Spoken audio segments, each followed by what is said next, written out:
Olá, eu sou Humberto Pinheiro. A Assembleia Entrevista de hoje fala com o deputado Pablo Barroso. Gravem bem esse nome. Pablo cumpre o seu primeiro mandato aqui no Parlamento da Bahia. Eleito com 52.870 votos, ele é natural de Barreiras, mas vive nos caminhos da política, sobretudo a nível de assessoria, aqui em Salvador. Próximo do prefeito ACM Neto, aliás, acho até não, os meus pares dizem, Humberto, esse é um dos melhores quadros que o prefeito ACM Neto tem construído ao longo da sua trajetória política. Pablo é vice-presidente das comissões de Constituição e Justiça aqui da Assembleia Legislativa, Agricultura e Política Rural, Comissão Especial da Ferrovia de Integração, a FIOL.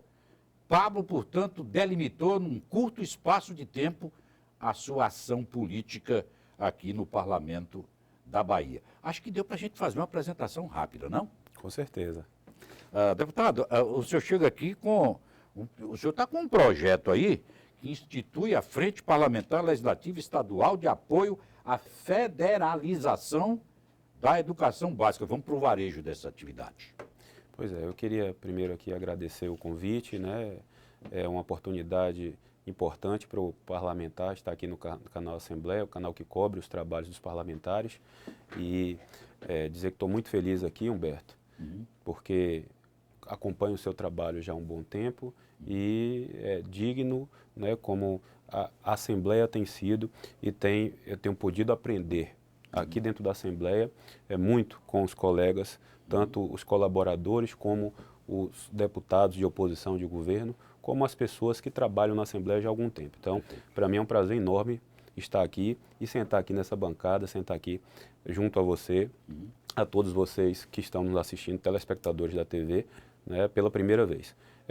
Humberto, essa questão que você pontuou bem, dessa frente parlamentar em defesa da educação básica, é uma das principais bandeiras que eu trago, né, no exercício do meu mandato. O mandato tem uma série de circunstâncias e de formas de você trabalhar, mas acho importante para o parlamentar que quer fazer a diferença, investir e defender as bandeiras que ele acredita. Como eu acredito que a educação é o principal pilar, realmente, de uma sociedade desenvolvida, uma sociedade que quer crescer, né? Nós vemos aí a origem da maioria dos problemas que nós temos hoje na nossa sociedade. São fruto da má educação, né, da educação já vem do berço, ou da educação escolar. Então, a instituição dessa frente é justamente para defender a educação, como ela bem diz, mas o cerne da questão é você federalizar a educação. A educação, você vê que as escolas públicas federais, as escolas técnicas federais, elas têm um exercício na educação bem melhor, um aproveitamento bem melhor e muito mais qualificado do que as estaduais, as municipais. Geralmente, essa é a regra. Então, quando você federaliza, e aí não é uma invenção minha, é um trabalho baseado já em muitas pesquisas, em um trabalho técnico-científico, que em primeiro momento foi defendido pelo senador Cristóvão Buarque, no Senado Federal, né, com apoio de muitos deputados federais também, além dos senadores. E hoje, aqui na Bahia, eu tenho levantado essa bandeira que já existe, inclusive, em alguns municípios do nosso estado. Essa frente é uma frente nacional.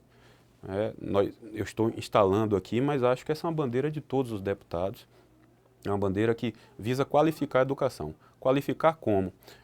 Tornando, não a pequeno e médio prazo, mas a médio e longo prazo, a educação uma obrigação universal, pactuada e financiada pelo governo federal, transformando as escolas públicas em escolas federais. A federalização visa isso, né, para melhorar a qualificação. Os governadores vão ter o papel de fiscalizar, vão ter o papel de distribuir, de alguma forma, aí, isso ainda está em estudo, a forma como os professores e a grade curricular vai se apresentar, mas o financiamento, toda a parte de recurso vai pelo ente federado. O custeio Perfeito. vai pelo ente federado, que realmente tem capacitação financeira para isso, Perfeito. que é o governo federal. E tira também, e aí a gente tem que ter um enfoque nisso, tira também a responsabilidade da educação das pessoas estar nas mãos dos prefeitos.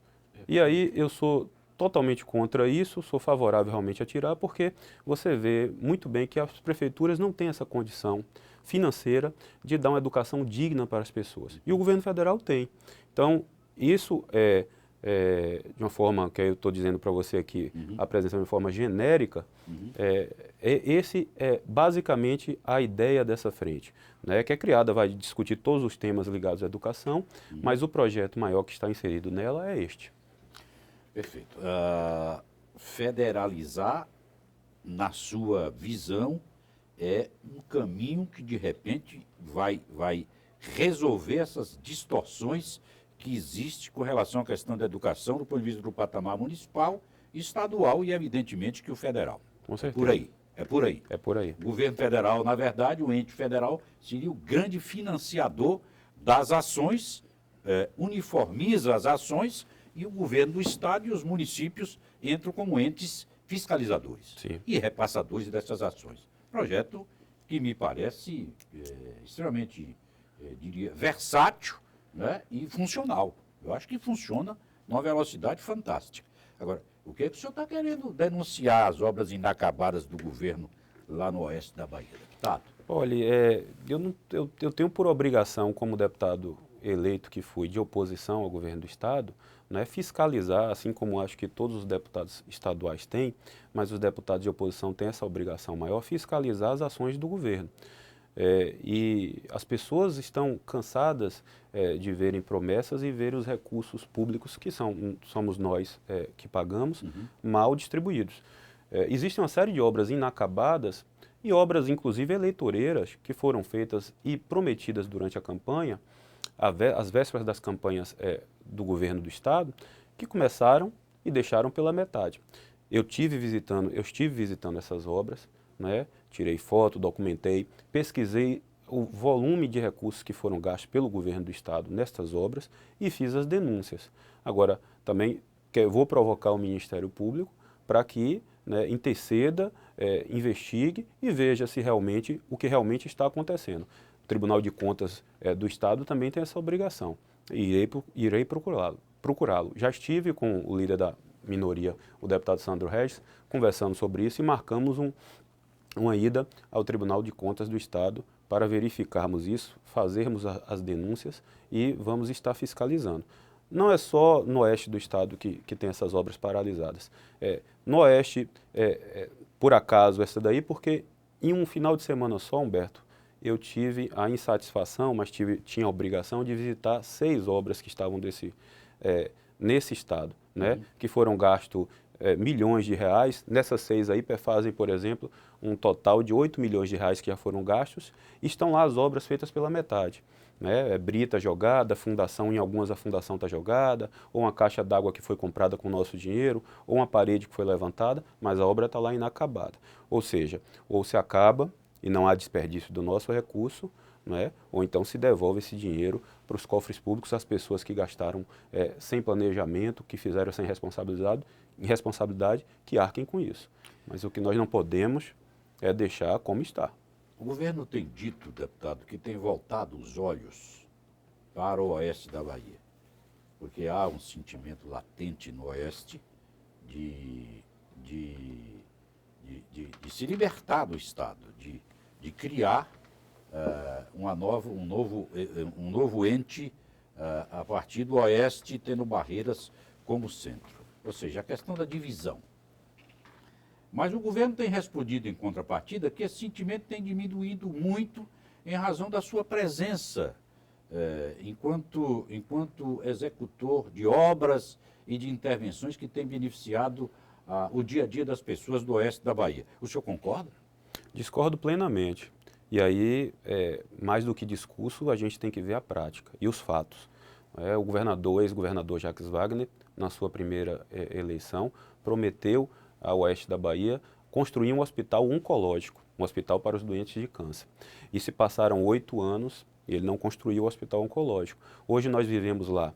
Um dos pilares e dos problemas mais graves do nosso estado é o gerenciamento da saúde. Nós vivemos lá um problema grave, Humberto, porque o Hospital do Oeste foi um hospital feito e foi uma das grandes obras no Oeste que o governador Paulo Souto deixou. Ele recebia um número de pessoas quando foi inaugurado, né? Passaram-se mais de 10 anos e recebe um número bem maior de pessoas. E os recursos não aumentam para esse hospital. O hospital é obrigado a atender a região toda. E não houve uma reforma até hoje. Passaram mais de 10 anos e não houve uma reforma. Hoje, se você tiver algum problema, Humberto, de cardiologia, de coração na região, um problema que de coração você tem que resolver em 1 ou 2 dias, você pode vir a morrer, a falecer, a óbito, você não tem um núcleo de cardiologia nesse hospital. Ou seja, é uma região inteira, uma região rica que produz, que tem pessoas distantes, a 900 quilômetros da capital de Salvador, que não tem um serviço de cardiologia. O de câncer, você pode até intermediar e levar para... Eles levam lá, nós levamos para Palmas, nós levamos para Goiânia, nós trazemos aqui para Salvador às vezes, porque é mais distante ainda, levamos para Brasília. Mas quando é de cardiologia, por exemplo, você não tem porque a pessoa infarta e tem que ter os cuidados necessários em 24, 48 horas, senão vem a óbito. Só nesse aspecto aí da saúde, eu já lhe pontuo que o governo não fez nada. Nesses 8 anos do governo Wagner e nessa continuação do governo Rui Costa, o governo, inclusive, não disse para que veio, não disse o que faria. E fez uma promessa de público. Hoje, se você falar o nome do ex-governador lá em praça pública, você é vaiado, porque ele fez essa promessa de público, a população votou nele na esperança de ser correspondida e não correspondeu. Com relação à classe que é tão, a classe agrícola, que é tão homenageada, falada aos 4 cantos, né, do Estado e do Brasil, você vê que os agricultores que povoam, que trabalham lá na região oeste, são bastante citados quando se fala em desenvolvimento do nosso Estado, né, agricultura, plantação de soja, algodão, café, milho. Quando se fala nisso, os agricultores lá não têm nenhum tipo de incentivo do Estado. O incentivo que os agricultores têm lá, por exemplo, é o programa, o Proalba, né, para os plantadores de algodão, que é um programa que foi instituído no governo César Borges, e hoje você vê o jeito maquiavélico do governo do PT de trabalhar. Eles fazem a renovação desse programa, uma renovação que era de 4 em 4 anos, eles fazem hoje de 1 em 1 ano, para deixar o agricultor sem poder fazer um planejamento e dependendo desse programa para o governador ir lá e fazer um ato como se estivesse dando uma migalha. Um programa que em todos os locais, Humberto, como Mato Grosso, todos os estados que são eminentemente agrícolas, como a Bahia, Mato Grosso, Minas Gerais, são feitos. Minas Gerais, por exemplo, é por tempo indeterminado.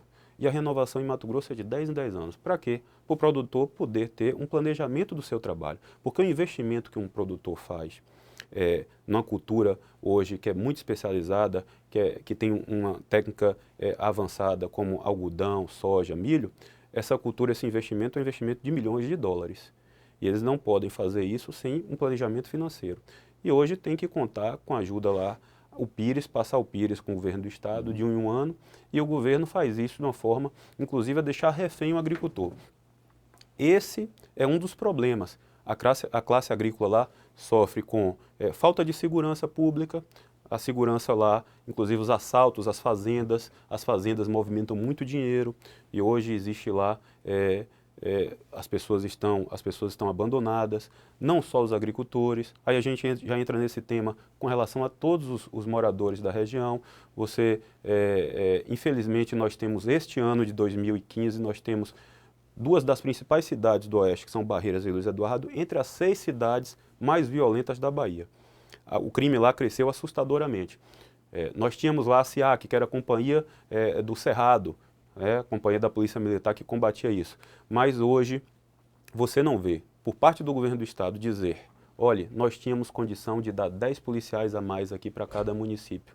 Agora nós só temos condição de dar 1 policial, aumentar o efetivo, aumentar a tropa, aumentar o salário, ou aumentar os carros, a infraestrutura para a polícia para a polícia militar ou a inteligência da polícia lá, você não vê planejamento nenhum. Você não sabe para onde vai, da onde veio. Está todo mundo perdido. Eu estive visitando lá a Polícia Civil no município de Barreiras, que é uma delegacia regional, e infelizmente o que eu encontrei lá no Centro de Inteligência, no SICOM, que foi comprado inclusive pelo governo do estado, uma série de materiais de tecnologia para integrar Polícia Militar, Polícia Civil, Corpo de Bombeiros. Eu estive lá visitando e esse material tecnológico que foi comprado para o município de Barreiras teve que sair de lá, porque o local, a infraestrutura, a casa que está dentro da delegacia está abandonada. O mato tomou conta, tem um ar-condicionado jogado no chão, uma cadeira jogada, poeira, rato.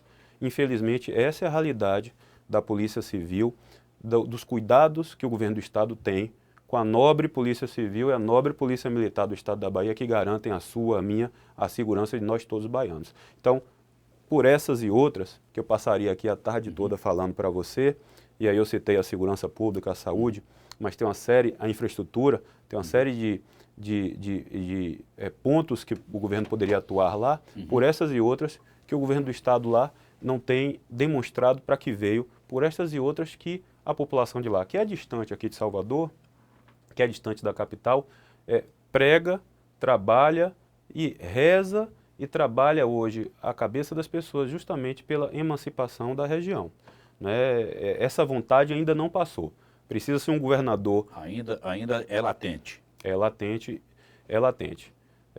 Infelizmente, nós vivemos isso, né? Não gostaria de estar aqui demonstrando esses números, porque quem sofre é a população. Sem dúvida. Né? São nossos irmãos. O Oeste é tido como uma fronteira agrícola, uma das mais recentes e novas fronteiras agrícolas do país. A nível de Bahia é a maior fronteira agrícola e pesa com sua importância na balança econômica do estado, tem um peso relevante. Claro, para produzir você tem que transportar. Para transportar você precisa de estradas. Como é que estão as estradas, deputado? As estradas estão no mesmo compasso do governo, infelizmente ruins. Eu tive a felicidade, semana passada, de ser relator de um projeto, inclusive do governo do estado, para passar, né, dos cuidados do governo do estado para o governo federal os cuidados e a construção de 2 BAs. Ou seja, o governo do estado, das últimas tentativas, e numa das últimas tentativas minhas, a gente cedeu o cuidado de 2 BAs que eram cuidadas pelo governo do estado para a União. Eu relatei isso, era um projeto do governo do estado, foi aprovado semana passada no plenário da Assembleia, para você ter uma ideia de como estão as estradas do Oeste. Estradas estas que são importantíssimas porque iriam, né, escoar, porque algumas não dão nem para escoar toda a produtividade que tem lá. Mas as estradas são importantes. Agora tem outro exemplo aí, Humberto, que eu gostaria de citar, que é uma obra que eu julgo a maior obra hoje que acontece no estado da Bahia, que é uma obra federal, que de certa forma não acontece, mas seria a maior obra, que é a Ferrovia Oeste-Leste, A FIOL. Da qual eu tenho o prazer de ser vice-presidente desta comissão, com a presidenta, a deputada Ivana Bastos, que faz um belíssimo trabalho. Né? Nós temos lá outros colegas de diversas regiões, inclusive da região sul, que também é beneficiada por esta ferrovia, porque ela sai do Tocantins, passa pela região oeste, passa pela região de Brumado, Caetité, perto de Conquista, e vai parar em Ilhéus. Né? Acaba em Ilhéus, onde seria construído o Porto Sul, que até agora não se começou. É um dinheiro público, mais um exemplo de dinheiro público mal gasto pelo governo federal. Infelizmente, nós não vemos, semana passada, por exemplo, a presidenta Dilma lançou um projeto de privatização de alguns aeroportos, né? E você não viu sinalização nenhuma do governo federal com relação à obra. E a obra mais importante que nós temos aqui, porque nós vamos escoar toda a produção do Oeste, iremos passar pelo minério, pela região de Caetité e parar no Porto Sul, gerando emprego, renda, produtividade para estes. E a obra, pasmem, a obra tem 5% já tem aí 6 anos que começou, tem 5% de obras, de participação de obra acabada na região oeste, ou seja, faltam 95%. E, Só tem 5%? nos setores 5 e 6, que são 6, que são ali, que pegam a região oeste, a região ali de Santa Maria da Vitória, sim, só isso. Infelizmente, e tem um dado triste, não é? Nós tivemos aí, recebemos na comissão o secretário Bruno Dauster, que é o chefe da Casa Civil do governo Rui Costa, e ele, infelizmente, nos deu números que deixaram a toda a comissão preocupada, porque a previsão dele é que esteja pronto em 2018, 2017, mas ele dá a garantia que estará pronto em 2018, mas eu, pelo que vi e pelo que entendi de toda a apresentação, com certeza, se ela andar todo compasso agora, a todo vapor, antes de 2020 não está pronta. Até porque o Porto Sul, até agora, também não tem nada de definitivo preparado. O que tem realmente é muito discurso, muito blá blá blá, aquilo que a população, de uma forma geral, na Bahia, no Brasil hoje, se rebela contra e deixa a classe política sendo vigiada e estando sempre, né, a ponto das pessoas realmente estarem desconfiando das intenções. É isso que eu acho que essa mudança de atitude diante das coisas que estão acontecendo no nosso país, no nosso estado, é que tem que acontecer, né? Projetos e propostas e defender de uma forma bem clara o que pode ser feito. Perfeito. Vejo aqui no seu perfil que o senhor é um jovem parlamentar, hoje é um parlamentar jovem. Aliás, um dos mais jovens aqui do parlamento. O senhor tem quantos anos? 38, não sou tão jovem assim não, estou 38 conservado. anos. Mas 38 anos. O senhor vai passar, vai trafegar, vai caminhar, vai ver a beleza da Baía de Todos os Santos a partir da ponte Salvador e Itaparica, não? Olha, eu sonho com isso também. Agora, essa sua pergunta tem um pouquinho de ironia, Humberto, porque essa sua pergunta tem um pouquinho de ironia. Você, como um bom baiano, você é um homem inteligente e sabe que essa é uma promessa aí dos governos que passam, já foram gastos, pelo que eu sei, alguns milhões de reais só com o projeto disso e até agora você não viu. Isso daí vai virar, se continuar assim, vai virar motivo de chacota para os baianos, o que é uma tristeza. Mas se a ponte saísse do papel, se nós víssemos planejamento, porque, entenda, Humberto, assim como a FIOL e a ponte, né, existe um dinheiro a ser gasto. E esse dinheiro precisa vir de algum lugar. Se você não tem planejamento dentro do governo, de onde vem esse recurso, um cronograma de trabalho, como é que vai ser investido e os anos, se não é cumprido, todo mundo passa a desconfiar. Essa ponte é o caso que todo mundo desconfia da sua conclusão e realmente da boa vontade política para que isso aconteça, porque caiu nessa descrença. Você não vê projeto, planejamento, você vê e aí vocês veem como o governo do PT prega a ignorância das pessoas, acredita na ignorância das pessoas e na propaganda enganosa feita pela televisão, feita pelos blogs, a propaganda criminosa que eles fazem através do Facebook, inventando mentiras sobre seus adversários, mas está sendo combatida, porque você vê que as mídias sociais, as pessoas que não participavam de política estão começando a participar, combater isso, diante das mentiras que são tão descabrosas, mentiras tão absurdas, que as pessoas já começaram a se revoltar. Mas, voltando ao que interessa, este governo do PT, ele prega a ignorância das pessoas, e eu falo isso na tribuna, e sem querer desmerecer ninguém, mas mostrando para as pessoas que as pessoas têm que ficar mais atentas, porque vem eleição, passa 2 anos, vem a eleição municipal, vem a eleição para o governo do Estado Federal, eles inauguram a pedra fundamental da mesma obra, eles prometem a mesma obra, para eleger a presidenta da República, aí inventa um PAC que não é cumprido, para reeleger inventa outro PAC, né? Diz que vai fazer algo e depois da eleição não faz, dá uma pedalada fiscal que nada mais é do que dizer, olha, nós aqui não vamos cumprir a principal lei, nós somos... É engraçado a incoerência do governo do PT federal, a incoerência do governo. Você diz que é contra a corrupção, nós somos contra a corrupção, mas nós aceitamos fazer a pedalada fiscal, que nada mais é do que ir de encontro, não respeitar a lei de responsabilidade fiscal, que tenho certeza que é a maior conquista que nós tivemos nos últimos anos como uma forma de fiscalizar os gastos dos recursos públicos. O governo federal burlou isso.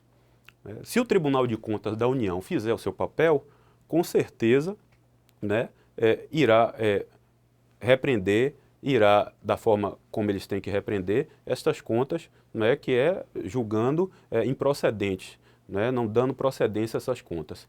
Então, não aprovando essas contas. Mas, infelizmente, nós vivemos num momento político do nosso governo, do nosso Brasil e do nosso estado da Bahia, que hoje, infelizmente, vejo como um refém do governo federal. Vemos num momento político que nós, baianos, temos que decidir o que nós queremos para o futuro dos nossos filhos, para o futuro dos nossos netos. Eu, como deputado de primeiro mandato, Humberto, eu não posso vir aqui e ter uma postura que seja diferente da postura que as pessoas nas ruas querem. Às vezes eu vejo, e eu vivi muito isso porque eu já vi muitos colegas que entraram aqui e saíram, muitos amigos que entraram aqui e saíram, e às vezes a Assembleia e o mundo político muda, né, a cabeça das pessoas e muda a forma de agir. Nós precisamos agir, óbvio que nós precisamos amadurecer, e eu tenho muito a aprender aqui, mas a gente precisa agir com a verdade.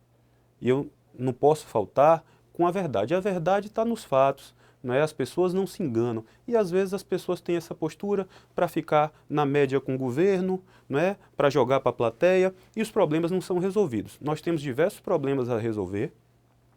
Respeito o governo do Estado, respeito o governador Rui Costa, mas da forma como ele está agindo no seu governo, deixando de colocar pessoas competentes em cargos importantes e dando cargos a pessoas que não têm preparo nenhum, porque são petistas, ou porque são companheiros, porque são sindicalistas, ou porque fazem favor a ou B, isso não está correto.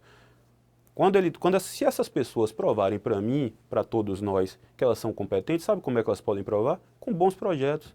Faça um planejamento, nos diga daqui a 1 ano, daqui a 2 anos, aonde nossa segurança vai estar, nossa segurança pública, quais são os investimentos que serão feitos em saúde, quais são os investimentos que são feitos em infraestrutura.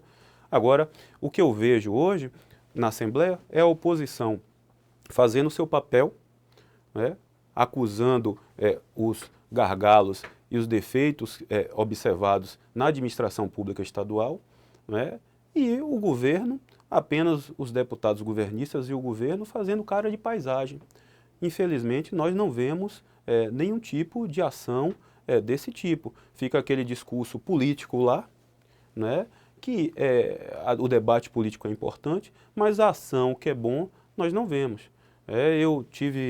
Eu vi o governador Rui Costa, infelizmente, dar uma entrevista que me decepcionou muito ontem, numa rádio aqui local de Salvador, onde ele estava defendendo, e aí eu volto para a educação, defendendo o principal mote e bandeira do governo dele, o Pacto pela Educação.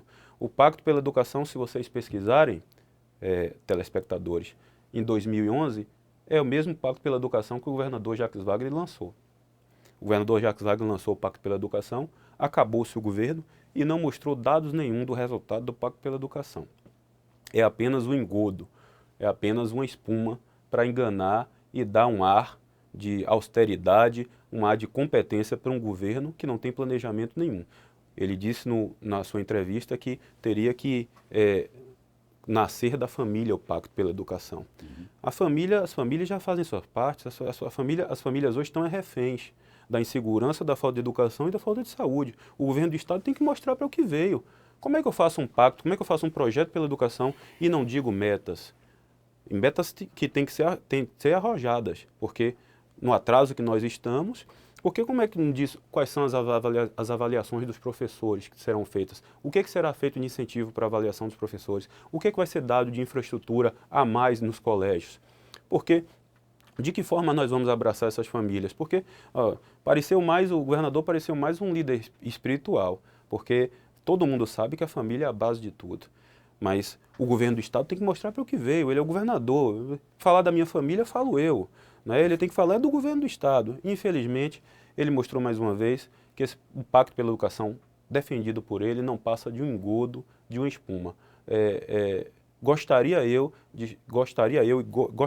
se daqui a 1 ano, a 2 anos, a 3 anos, ele estiver mostrando que eu não esteja correto. Mas o que eu vejo aí é dinheiro público gasto em milhares de outdoors, propaganda, sempre feita, e aí outdoor, Pacto pela Educação, entre no site da Secretaria de Educação e veja lá o Pacto pela Educação. Veja se você consegue descobrir o que é, porque eu li lá, infelizmente, não descobri que projeto é esse, porque não fala nada com nada.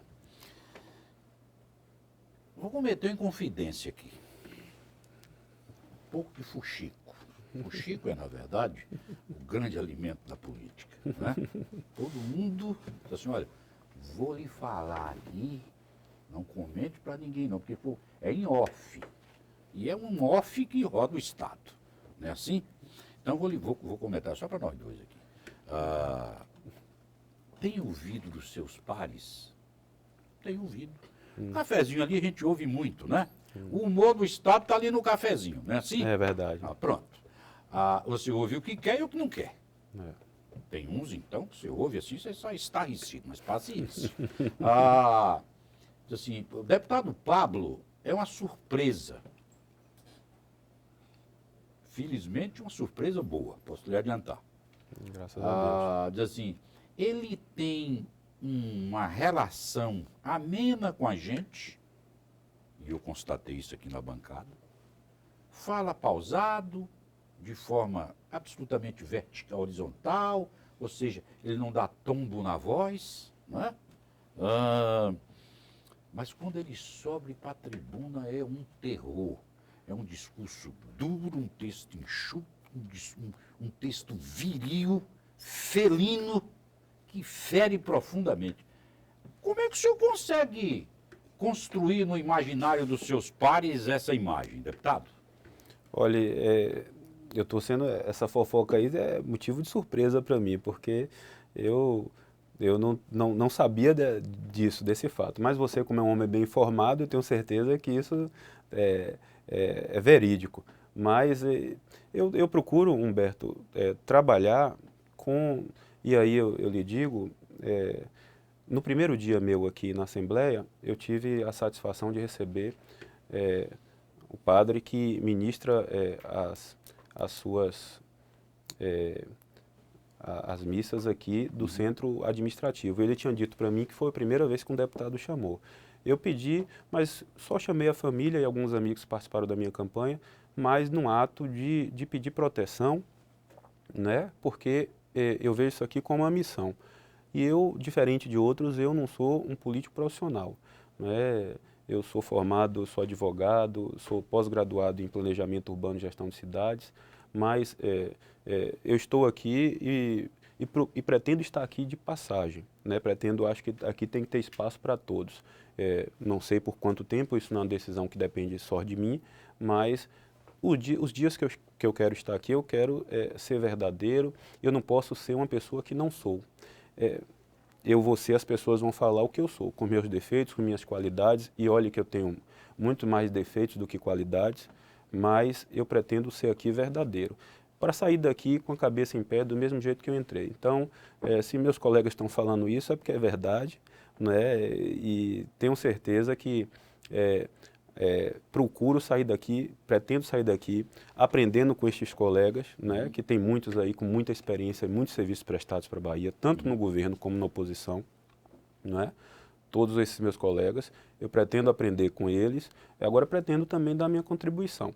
E o que eu acho que eu posso trazer aqui de melhor para cá, para a Assembleia, é justamente trazer a voz do povo, que é a obrigação de todos. Perfeito. Eu não posso fugir dessa linha. Essa é a minha vontade. Agora aqui eu vou falar aqui de uma constatação desse apresentador. O senhor tem uma qualidade extraordinária, inestimável. Não é no parlamentar nem no político, não. No ser humano, o senhor é uma pessoa humilde. Preserve essa qualidade e, se possível, até a melhore. Correto? Estou vendo aqui que o senhor foi assessor do prefeito Assemineto, enquanto ele deputado, e depois enquanto ele prefeito. Qual é a importância do prefeito Assemineto na sua carreira política? a importância do prefeito Assemineto na carreira política é fundamental, é um amigo, é um líder, é uma pessoa que eu respeito muito, que me inspira muito, é uma pessoa que me faz, hoje, ser deputado estadual, não digo pelo apoio político, porque ele deu o apoio político dele diante do que estava à altura dele, do que estava ao alcance dele, porque ele realmente tem um grupo enorme de pessoas que o seguem, mas é fundamental pela inspiração e pelo acreditar. Eu acredito na pessoa do prefeito Assemineto, eu acredito na liderança dele, ele é uma pessoa comprometida, ele é uma pessoa trabalhadora, ele é uma pessoa humilde, né? Ele aprendeu, a gente aprendeu e amadureceu muito com esses anos, eu pude conviver de perto com ele, tive o prazer e a satisfação de aprender com ele e de conquistar a amizade dele, algo que eu zelo muito e que eu dou muito valor, né? E essa é basicamente a importância do prefeito. Fora o fato de que eu vejo ali hoje, e eu não via há pouco tempo atrás, mas isso é algo que se conquista com o tempo, eu vejo ali hoje que nós temos um futuro presidente com fé em Deus, e se continuar nesse rumo, um futuro presidente da República competente e baiano, que será ele com certeza, se ele continuar trilhando esse caminho, eu vejo ele a passos muito largos e caminhos muito prósperos pelo futuro. Então, de repente, o senhor me obriga a cunhar a seguinte pergunta: e o senhor se vê um futuro ministro? eu me vejo um futuro servo da Bahia, assim como sou. Então, para isso eu preciso me preparar, não é, Humberto?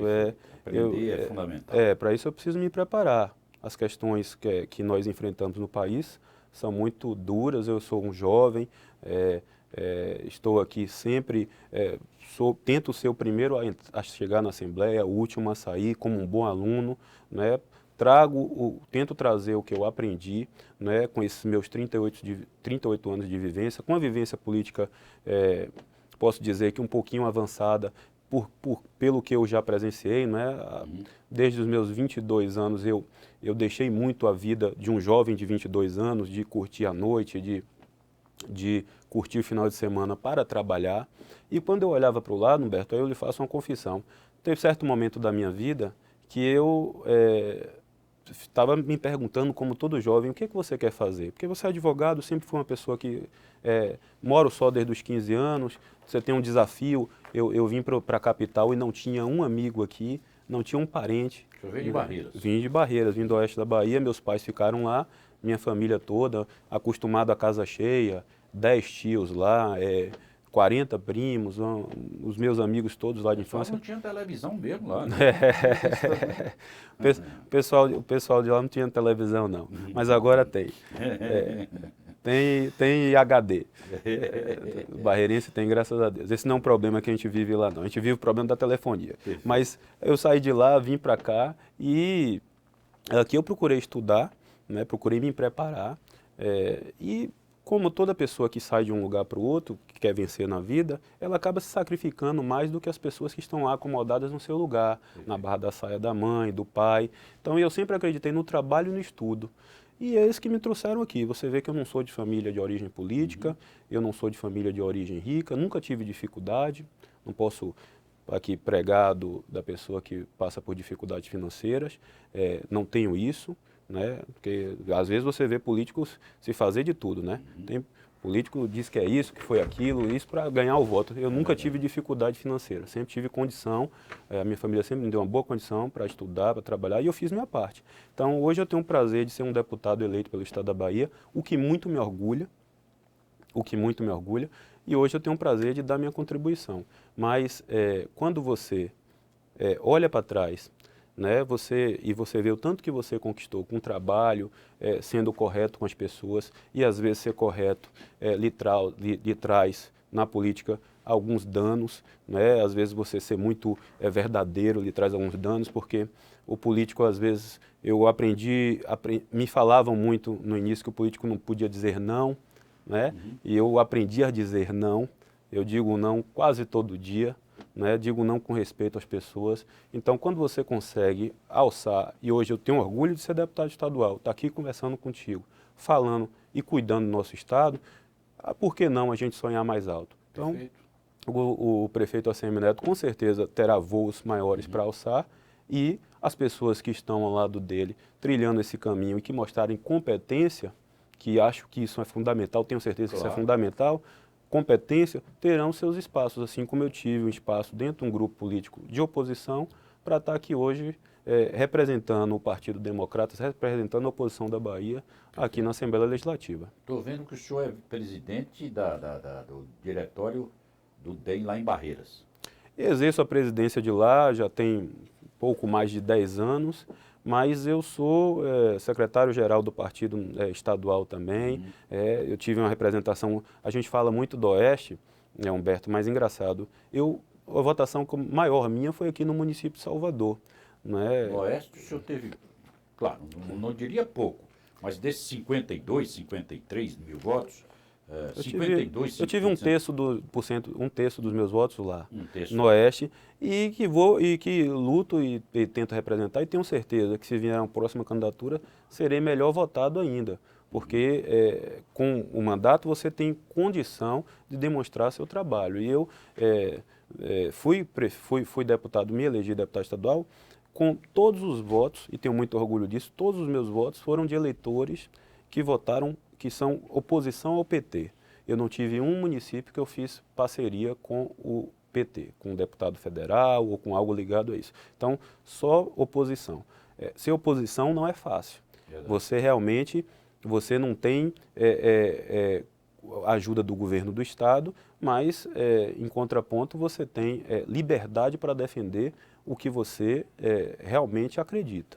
Né? Você é muito mais livre. Então, Perfeito. 1/3% dos meus votos foi lá no Oeste. Agora, aqui em Salvador, eu tive uma representatividade muito grande e procuro honrar no dia a dia isso daí também. Agora, o fato se fala mais no Oeste do que aqui, por quê? Porque aqui, graças a Deus, aqui em Salvador, nós temos um prefeito que cuida da cidade. No Oeste, na maioria dos seus municípios, os prefeitos estão indo naquela de realmente não terem responsabilidade com as pessoas, não terem responsabilidade com a vida das pessoas, cuidarem mais da sua família, e aí você vê lá muitos casos de eleger irmão, eleger marido, eleger filho e deixar a população de lado. Então, eu estou lá para ser essa voz ativa. Apesar do que você disse da minha voz mansa, eu tenho coragem e firmeza nas coisas que eu acredito e não vou, enquanto estiver na vida pública, não tenho o direito de arredar o pé dessas questões, dessa forma firme de defender o que acredito. Claro, essa coisa da sua voz mansa, eu já descobri aqui o que é. Eu fiz a leitura exata. Ela é produto da sua humildade. Né? A humildade imprime esse tom de voz. Agora, deixa eu te perguntar, você é um jovem político, está nos planos, se Barreiras abrir, aguarda o senhor, de repente, vai lá para disputar a prefeitura. Olha, você não pode dizer, eu não posso dizer em momento algum que seria um orgulho muito grande para mim representar o município que eu nasci. Assim como seria um orgulho muito grande representar o município que me abraçou e que eu vivi a maior parte da minha vida e que eu construí minha família, que é aqui o município de Salvador. Então, agora, isso é um amadurecimento que vem com o tempo, que as pessoas, não é um resultado do meu querer, é um resultado do querer coletivo das pessoas. O meu trabalho, com certeza, terá frutos. E esses frutos dependem da competência do meu trabalho. Eu não tenho como decidir com relação a isso. Agora, eu estou vendo que o amigo, além de um bom, excelente jornalista, um excelente âncora, também você prevê muito. Acho que tem alguma relação, algum parentesco com a mãe de Ná. Porque... E as suas previsões sempre têm algum fundinho de verdade. Tá vendo você? Além do discurso duro e da voz mansa, ele também é um excelente cômico. Sim? Mas, deputado, foi um prazer dividir essa bancada com o senhor, porque eu falei aqui, e eu dividi essa bancada, com um jovem parlamentar, Pablo Barroso. Diria que é dessa safra nova da política baiana. Pablo traz para o parlamento da Bahia uma forma nova de fazer política. Oriundo dos quadros do Democratas, Pablo demarcou, de forma definitiva o seu espaço político aqui no parlamento. E da sua forma, com o discurso viril e a voz mansa, ele vai abrindo o seu caminho e se credenciando a voos maiores a cada dia que passa. É assim o mundo da política. Uns voam alto e continuam voando, outros nem decolam. Prazer enorme ter dividido essa bancada com o senhor, deputado. O prazer é meu, Humberto. Eu fico muito honrado de estar aqui e estou à disposição. E quero vir aqui trazer alguns projetos que estaremos encaminhando nesse segundo semestre. Quero vir aqui esclarecê-los, inclusive, principalmente esse sobre a frente, os avanços da frente da educação básica, que acho que importantíssimos. Né? Queria parabenizar todo o canal Assembleia e parabenizar todos os funcionários da casa, que eu tenho convivido aqui há pouco menos de 5 meses, mas eu tenho sido muito bem recebido aqui, e aqui é uma família e que hoje eu me orgulho de fazer parte. Muito obrigado, deputado. Muito obrigado por sua atenção, nós ficamos por aqui. Canal Assembleia, a TV da Casa do Povo.